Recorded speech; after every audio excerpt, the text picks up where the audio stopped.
So you end up leaving Priority after 2 albums. Yeah. And then you go independent, and Corleone's Vintage, that comes out independently. Yes, sir. Selecto Hits. Aha. Yeah. Right. Which was the big independent distributor during that time. Yeah, yes, sir. Memphis, Tennessee. Okay. How did that album do? Back to independent at the time. I don't know where to be now, but I know we did over 10,000 records with that. Made 100 grand, you know what I mean? Plus that type of thing. So here again, from the world I came from, it was like climbing a mountain and coming back down to the valley low. You see what I'm saying? Selecto Hits. It's a funny thing, like banks. Banks will loan you all the money in the world as long as you got some money. But when you don't have no money, you know what I mean, nobody come to your aid. So I had Interscope, I want to say, Rootless, a few labels that was pitching at me since I was at Priority. But I'm a loyalist, you know what I mean? I'm going to stay down with the team unless it's shipwreck or what have we. But saying that to say this, yeah, going back to that, you know what I mean, it was still good money.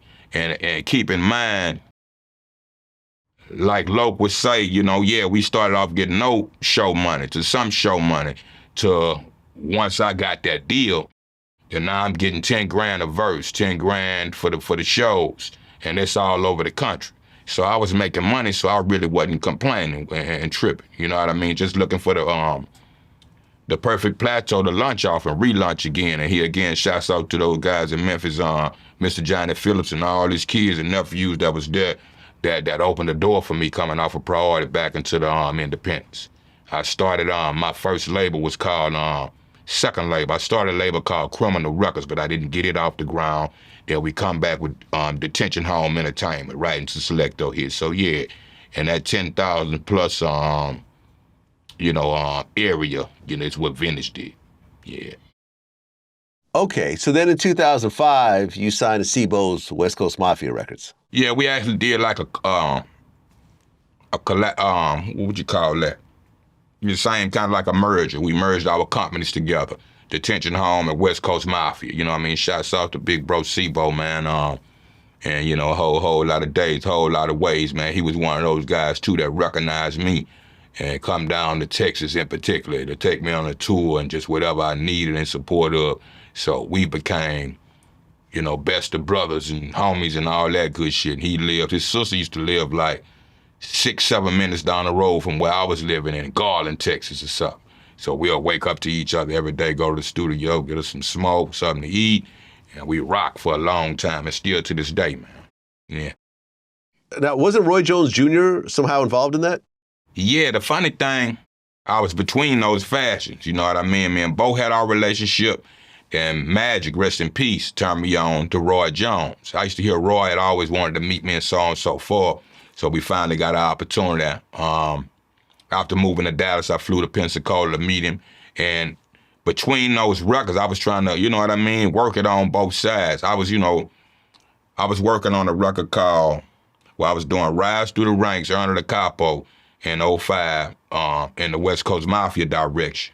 Then I ended up doing another record called Once Upon a Time in America in the Roy Jones direction. So if you look, you know, I was trying to rebirth what was there with those type of independent millionaires and street millionaire guys, you know what I mean, and bring us all to the table. And I believe, if I'm not mistaken, you'll see that on the back of Once Upon a Time in America, where the West Coast Mafia stuff is advertised, the Body Head stuff is advertised, and I'm the good in between.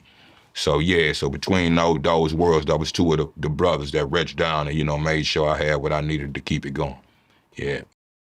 Now, by 2007, Kevin Gates started releasing his first projects. Now, you guys were working together early, right? Well, the truth about that, Gates, wherever he come from before South Baton Rouge, you know, my big homies put him on, you know, Dead Game. Shouts out to them guys over there. And I knew of him in the neighborhood. Actually, you know, I remember being at a house party a year or two before Gates blew up and doing a show in Jackson, Mississippi, and we had an after party, house party, and he was in there, you know, and we chopping it up, and somebody identified me, brought me the mic, so he wanted to rap, freestyle, do something like that, so I give him the mic, and I remember nobody was really paying attention to him. See, about a year after that, phenomenal. So Somewhere along his career, he did a mixtape. I forget what you call that. And it's something like whatever you call it or something. I forget the name of it.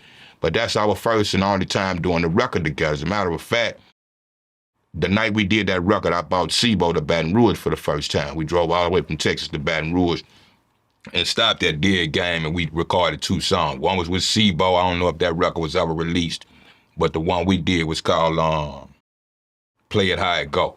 So that's the only record we'll have together, but we've been homies since, back then. Okay, so then by 2011, you signed to Strange Music, or a subsidiary of Strange Music called Strange Lane Records? Strange Lane, that's it, exactly. Yes, sir. Okay. Did you and Tech-9 have a relationship? Now, the funny thing about that, I was a Tech fan since Questions off the gang-related record. Just hearing that style, and I thought it was a West Coast cat because it blended right with the West and what was going on and the movie and the whole nine. But I didn't know Tech prior to that. The whole connection with that is shouts out to my guy Chauncey Clyde out in the Kansas City area. It's a rapper, promoter guy, and good friend of mine for years. Happened to be in cahoots with all those guys, and Dave Weiner from Priority was my guy, you know what I mean, since I got off the plane the first time in California. Dave had become vice president over there, and I was working on a record with Chauncey Clyde and my guy Money Waters out there in Dallas, Texas called Three-Headed Monster. And I think they was riding, listening to that record, and he realized that Chauncey knew me. And he was like, yeah, Bleed, get Bleed on the phone. So we ended up talking about what I was doing, and between that West Coast Mafia time, me and Bo figuring what we was gonna do, Dave offered me that deal that Travis, of course, accepted, and Tech-9. So I was really on a tour with Strange before I even went up to the compound. And I went up to meet him and Trav that same, like a Saturday or something. I was doing like a 2-week run that ended up 2.5, 3 months after we met each other, and I rode like from the South and the whole Midwest up north and back to Kansas. But that's how we really met. When you look at it, it's a thing on YouTube, and you see me doing the interview, and when he walk up to me with the red, sweatsuit on, that's our first time meeting right on camera. It happened like that. So that's how I met Tech. Yeah. Okay, and you put out the Preserved album. Yeah. Through them. Yes.